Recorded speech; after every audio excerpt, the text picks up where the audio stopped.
नमस्कार, मैं हूं दीपाली राणा। आप देख रहे हैं मिड कैप मंत्रा। शुरुआत करते हैं इस वक्त की हेडलाइंस के साथ। आईटी शेयरों ने आज बनाया बाजार पर दबाव। ऊपरी स्तरों से फिसला बाजार, निफ्टी हाई से 100 पॉइंट नीचे। हालांकि मिड और स्मॉल कैप संभलने की कोशिश में।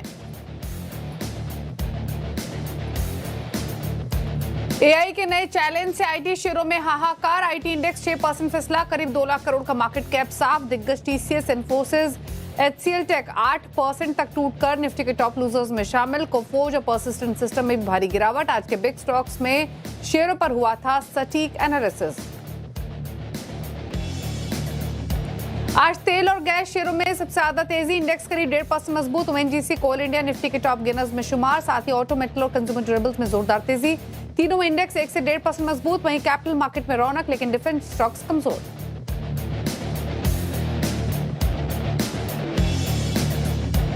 आज के बिग स्टॉक्स और स्पॉटलाइट, साथ ही चार्ट जीपीटी पड़े सटीक। नोमुरा के बुलिश रिपोर्ट से एक्साइड करीब 4% चढ़ा हुआ नतीजों के बाद। पिडिलाइट मजबूत तो बजाज फाइनेंस सुस्त। वहीं कमजोर चार्ट से पीबी फिनटेक कमजोर।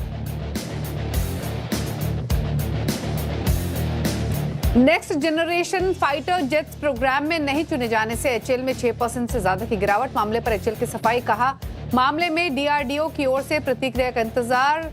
एमसीए प्रोग्राम के लिए एलएनटी और भारत फोर्स समेत 3 अन्य प्राइवेट कंपनियों का हुआ सिलेक्शन।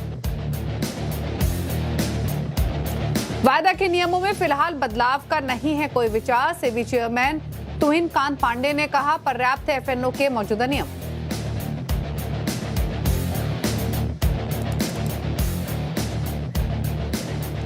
आप देख रहे हैं मिड कैप मंत्रा। एंजल वन के ओशो कृष्णन हमारे साथ मौजूद हैं, लेंगे उनसे ट्रेड स्ट्रैटेजीज। लेकिन पहले लेकर आते हैं इस समय का बाजार का हाल आपकी स्क्रीन पर।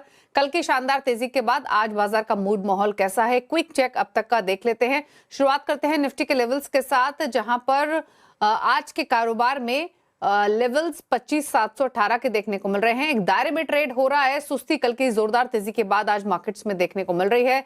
सिमिलरली प्राइस एक्शन आपको देखने को मिलेगा निफ्टी बैंक में भी, जो कि है तो हालांकि हरे निशान में, लेकिन बिल्कुल फ्लैट है। और एक रेंज में कारोबार यहां भी होते हुए दिखाई दे रहा है। 60,129 पर फिलहाल वो लेवल है जहां पर निफ्टी बैंक कारोबार करते हुए दिखाई दे रहा है। इसके अलावा नजर डालेंगे मिड कैप और स्मॉल कैप्स पर, जो कि संभलने की कोशिश करते हुए आज के सेशन में।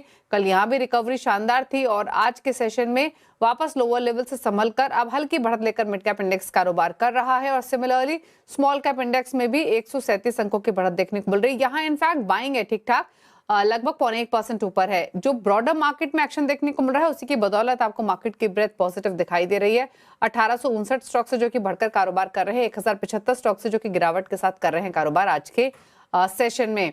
एक बार लेकर आते हैं सेक्टोरल हीट मैप। वहां पर कौन कौन सी वो पॉकेट्स हैं जहां पर अच्छा बाइंग इंटरेस्ट देखने को मिल रहा है आज के सेशन में। जहां हरे निशान में ट्रेडिंग होते हुए दिखाई देगी सेक्टर स्पेसिफिक, उसमें रियल्टी स्टॉक्स रहेंगे, ऑयल एंड गैस रहेगा, ऑटोज रहेंगे, मेटल्स में बाइंग है। साथ ही सीपीएससी इंडेक्स में भी बाइंग देखने को मिल रही है। शानदार मूव हालांकि हम ऑयल एंड गैस पॉकेट में देख रहे हैं। सिर्फ 3 ही पॉकेट से जो लाल निशान में है, कैपिटल गुड्स, फार्मा और भारी नुकसान के साथ आईटी कारोबार करते हुए। इंडेक्स आईटी का अब 7% नीचे कारोबार कर रहा है, तो यहाँ पर ह्यूज लॉसेस देखने को मिल रहे हैं। अब बात करते हैं ट्रेडिंग व्यू की। ओशो नमस्कार, बताइए पहले तो निफ्टी बैंक निफ्टी पर क्या राय रहेगी till market closing? Very good afternoon Deepali ji. See overall market में कल के बाद थोड़ा सा सबड्यूड मूवमेंट ही देखने को मिल रहा है, बट मेजरली इतने स्ट्रॉन्ग कमबैक के बाद थोड़ा सा ब्रीदर मार्केट में देखना लाजमी एंड हेल्दी है। सो मुझे लगता है आज भी मार्केट एक काफी सबड्यूड दायरे में ट्रेड कर रहा है।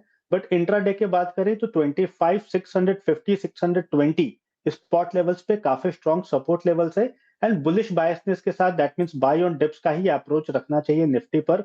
हायर लेवल्स पे 25,800 का पहला पड़ाव है। सो यहाँ पे अपने प्रॉफिट्स इंट्राडे पे बुक करने की राय बनेगी। इसे अगर क्रॉस ओवर करता है तो पोजिशनली 26,000 तक के टारगेट्स देखने को मिल सकते हैं। एंड आज मेजरली हमने आईटी में एक स्ट्रॉन्ग क्रैकडाउन देखा है, जिसकी वजह से मार्केट थोड़ा सा ब्रीदर लेते हुए दिखाई दे रहा है। एल्स बाकी सारे काउंटर्स में एक अच्छा ट्रैक्शन बना हुआ है। सो थीमेटिक मूवर्स पे ज्यादा फोकस रखने की सलाह करंट लेवल्स पे बनेगी। कौन से स्टॉक्स रहेंगे आपके रडार पर अभी ट्रेडिंग पॉइंट ऑफ व्यू से? 2 बाई के रिकमेंडेशन है। सबसे पहला बाई देखने में नजर आ रहा है ऑटो स्पेस में टीवीएस मोटर पे।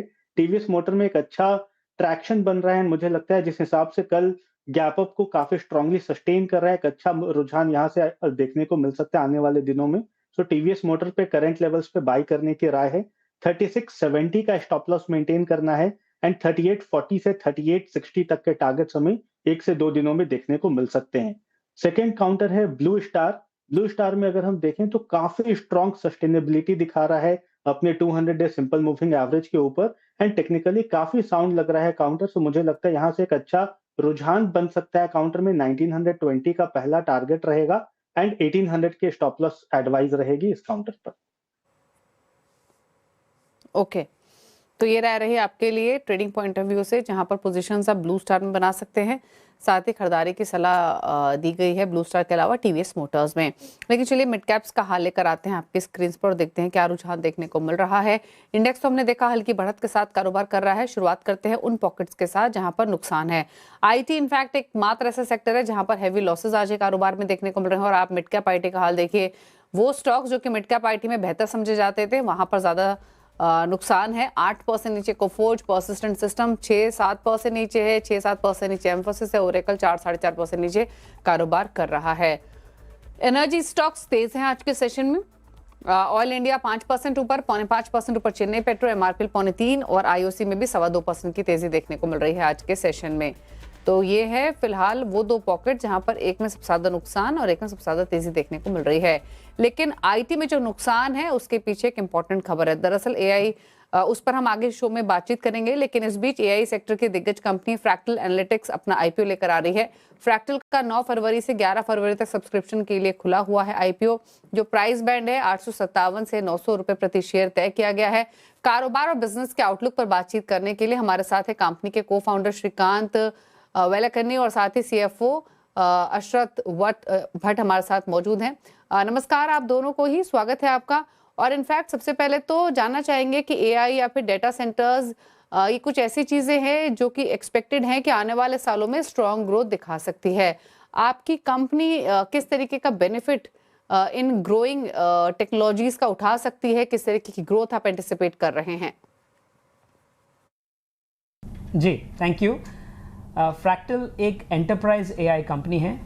इसका मतलब है कि हम दुनिया के सबसे बड़े एंटरप्राइजेस को एआई के साथ ट्रांसफॉर्म कर रहे हैं। और जैसे कि आप जानते हैं कि एआई एक बहुत ट्रांसफॉर्मेशनल टेक्नोलॉजी है।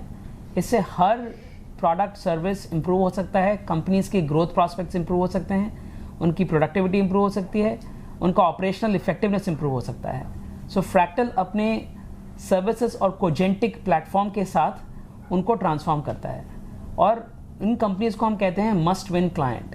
वो दुनिया के सबसे बड़ी कंपनी हैं, कम से कम $10 बिलियन रेवेन्यू के या $20 बिलियन मार्केट कैप या 30 मिलियन कस्टमर्स को सर्व कर रहे हों। सो इनको हम कहते हैं 10, 20, 30 या मस्ट विन क्लाइंट्स। ये दुनिया में करीब 1000 ऐसे कंपनियां हैं। इनमें से हम 150 कंपनी के साथ काम करते हैं अभी। सो ये फ्रैक्टल का काम है। और फ्रैक्टल अभी आईपीओ फाइल किए हैं हमने, और हमारा ये उम्मीद है कि fractal will be the defining enterprise AI company for India. अच्छा, अगर यूएस मार्केट्स की बात करें तो आपके ओवरऑल रेवेन्यूज में 2/3 कॉम्पोजिशन यूएस से आता है और जो टॉप 10 क्लाइंट्स है वो आपको 50% सेल्स लेकर आते हैं। तो क्योंकि जिस तरीके का एक्सपोजर आपका यूएस में है, आपको नहीं लगता कोई कॉन्सेंट्रेशन रिस्क यहाँ पर हो सकता है, या फिर जिस तरीके के हालात यूएस में देखने को मिले हैं? जिस तरह से हमने अपना बिजनेस बनाया है, हमारा बिजनेस बहुत ग्लोबल है। हम दुनिया के सबसे बड़ी कंपनियों के साथ काम करते हैं, चाहे वो कहीं भी हेडक्वार्टर्ड हों।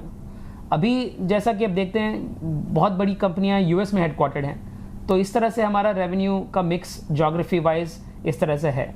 लेकिन ऐसा नहीं कि हम सिर्फ यूएस कंपनीज पे ही डिपेंडेंट हैं। हम दुनिया के सबसे बड़ी कंपनी जो $10 बिलियन रेवेन्यू से ज़्यादा हैं, उन सबको सर्व करना चाहते हैं दुनिया के हर कोने कोने में। और अभी यूरोप का हमारा जो ओवरऑल शेयर है वो ऑलरेडी बढ़ गया है लास्ट 6 महीनों में। और हमको ऐसा लगता है कि rest of the world will catch up on AI and therefore the mix might change a little bit in the next few months and years. Okay, अच्छा, इसके अलावा अगर हम गूगल की बात करें तो एज अ क्लाइंट हमने स्ट्रॉन्ग ग्रोथ कंट्रीब्यूशन देखा है। अगर हम गूगल को हटाकर देखें तो किस तरीके की ग्रोथ है? फर्स्ट ऑफ ऑल हमने ये रिपोर्ट नहीं किया है, गूगल के बारे में, Google is not our largest client and we can significantly grow our business outside of Google as well. We serve some of the largest companies in the world. We're very fortunate that we have the trust of the biggest companies on the planet, and with the Cogentic platform we can transform pretty much every company on the planet. And this AI transformation is so huge, it's so big, we are just getting started. We are in the first page of the first chapter of this book, and therefore a lot of growth is ahead of us. और साथ ही AI margins अगर हम देखें तो with period of time थोड़ा नीचे आए हैं। क्या लगता है आपको यहाँ से मार्जिन्स कैसे मेंटेन होंगे, या फिर एनफ ट्रिगर्स लीवर्स आपके पास हैं मार्जिन्स को मेंटेन करने के लिए? No, our margins have been consistently above 45% plus in gross margins. So we focused on kind of maintaining that and making that better over a period of time. अच्छा, HR side पर अगर हम देखें तो कुछ वीजा डिसरप्शंस हमने देखे हैं, एट्रिशन इश्यूज भी रहे हैं आईटी के लिए। आपकी तरफ एचआर साइड पर किस तरीके की सिचुएशन है? सो फ्रैक्टल इज़ वेरी सिलेक्टिव। करीब 125 लोगों में से हम एक लोग को सेलेक्ट करते हैं। हर साल करीब 2 लाख से 3 लाख लोग फ्रैक्टल के लिए अप्लाई करते हैं और उनमें से हम लोग हायर करते हैं। हमारे पास टैलेंट की कमी नहीं है, टैलेंट बहुत ही अच्छी टैलेंट और बहुत ही सेलेक्टिव टैलेंट हमारे पास अप्लाई करती है। हम काफ़ी R&D करते हैं। सो फ्रैक्टल का ब्रांड बहुत रिप्यूटेड है कैंपस मार्केट्स में। सो बहुत कैंपस से लोग फ्रैक्टल को अप्लाई करते हैं। और जहाँ तक H1B वगैरह का सवाल है, हमारे उनका कोई डिपेंडेंस नहीं है। फ्रैक्टल ग्लोबल टैलेंट को हायर कर सकता है और स्पेसिफिकली फ्रैक्टल इंडियन टैलेंट पे बहुत भरोसा रखता है। So we think it's crucial that talent will play a very important role in Fractal's future success. We're very selective and we continue to remain very selective, and because of our focus on R&D and product development, there's a phenomenal amount of very high quality talent that is very attracted to Fractal. So we feel good about that. Okay, चलिए शुक्रिया श्रीकांत और अश्वथ आप दोनों का ही आने के लिए show में और अपने प्लान्स आगे के एलाबोरेट करने के लिए। गुड लक आपको आपके आईपीओ के लिए। चलिए रुक रहे हैं इसी के साथ एक ब्रेक के लिए। ब्रेक के बाद कुछ और खबरें, जल्द वापस आते हैं। एरोनॉटिक्स का यानी HAL जो कि 5 से 6% के नुकसान के साथ अभी कारोबार कर रहा है। दरअसल खबरों के मुताबिक भारत के next generation stealth fibre jet project से HAL बाहर हो गई है। क्या है डिटेल, समझते हैं आशीष चतुर्वेदी से। आशीष बताइए, अब तो इनफैक्ट 6% से ज्यादा का नुकसान देखने को मिल रहा है HAL में। बिल्कुल, और बड़े गैप डाउन के साथ यहाँ पर शुरुआत देखने को मिली और तब से लेकर अब तक कोई नो साइंस ऑफ रिकवरी, सिर्फ और सिर्फ गिरावट यहाँ पर देखने को मिल रही है। अब खबर दरअसल आपको बता देता हूँ, ये 3 कंपनी को शॉर्टलिस्ट किया गया, जिसमें अगर आप देखें तो next generation fighter jets aircraft बनाए जाएंगे। इसमें टाटा एडवांस सिस्टम्स है, L&T है और भारत फोर्ज है। लेकिन हैरत की बात यह है कि HAL जिसका साइज, स्केल और एक्सपर्टीज इस बिजनेस में इतनी ज़्यादा है, लेकिन HAL इसमें क्वालिफाई नहीं हुआ। अब दरअसल इसकी जो पूरी लिस्ट है अगले 3 महीने में देखने को मिलेगी, लेकिन मार्केट में बड़ी निराशा देखने को मिली और एकाएक बड़ा डिसअपॉइंटमेंट, बड़ा कट यहाँ पे स्टॉक में आपको देखने को मिला। और दरअसल इसके पीछे कारण ये है कि इसके पीछे जो क्वालिफिकेशन होता है इस राउंड को क्वालिफाई करने के लिए, इसमें टेक्निकल एक्सपर्टीज, प्रीवियस एक्सपीरियंस, ये सब बहुत इंपॉर्टेंट है। लेकिन साथ में एक और कंडीशन जोड़ी गई कि जिन कंपनियों के पास ऑर्डर बैकलॉग बहुत ज़्यादा है वो यहाँ पर पार्टिसिपेट नहीं कर सकती हैं। और HAL पर देखें तो एग्जीक्यूशन एक बड़ी प्रॉब्लम बनी हुई है। 2.3 लाख करोड़ से ज़्यादा की अनएग्जीक्यूटेड ऑर्डर बुक है और इसी के चलते अगर आप देखें तो जो नई कंपनीज हैं इन्हें मौका दिया गया और HAL को इसमें से बाहर रखा गया। अब ये अपॉर्चुनिटी बहुत ज़्यादा सिग्निफिकेंट है। कारण ये है कि 15,000 करोड़ के आसपास तो सरकार खर्च कर रही है सिर्फ प्रोटोटाइप के लिए, और आगे जाकर बताया जा रहा है कि 120 जेट्स यहाँ पर खरीदे जाएंगे जिनकी सप्लाई 2035 से देखने को मिलेगी। लेकिन HAL यहाँ पर देखें तो क्वालिफाई नहीं कर पाया, इसके चलते स्टॉक में बड़ी गिरावट है। लेकिन अब इसके बाद यहाँ पर सफाई भी देखने को मिली है और कंपनी ने एक स्टैंडर्ड रिस्पॉन्स अपनी तरफ से दिया है कि DRDO की तरफ से कोई ऑफिशियल कम्युनिकेशन देखने को नहीं मिला है, अभी तक उन्हें पास नहीं है, और जब तक ये ऑफिशियल कम्युनिकेशन नहीं आ जाता वो इसके ऊपर कमेंट नहीं कर सकते हैं। तो इसी के चलते आप देखें तो स्टॉक में बड़ी गिरावट। ओके, शुक्रिया आशीष आपका डिटेल्स बताने के लिए। 6.25% के नुकसान के साथ अब 4200 के नीचे स्लिप हो चुका है हिंदुस्तान एरोनॉटिक्स का स्टॉक। चलिए रुकने इसी के साथ एक ब्रेक के लिए, चलो वापस आते हैं। आप दे रहे हैं मिड कैप मंत्रा, फटाफट से लेकर आते हैं बजाज फिनसर्व को आपकी स्क्रीन पर। और इसमें रिजल्ट्स आए हैं और स्टॉक हालांकि इस समय बिल्कुल फ्लैट कारोबार कर रहा है। जो नंबर्स के हाइलाइट्स हैं वो क्विकली शेयर करते हैं। मुनाफा 2231 करोड़ से घटकर 2229 करोड़ रहा है। ये मुनाफे का आंकड़ा सामने आता हुआ दिखाई दिया है। इसके अलावा हाँ, आय देखेंगे तो 32,042 करोड़ से बढ़कर 39,708 करोड़ रही है बजाज फिनसर्व की।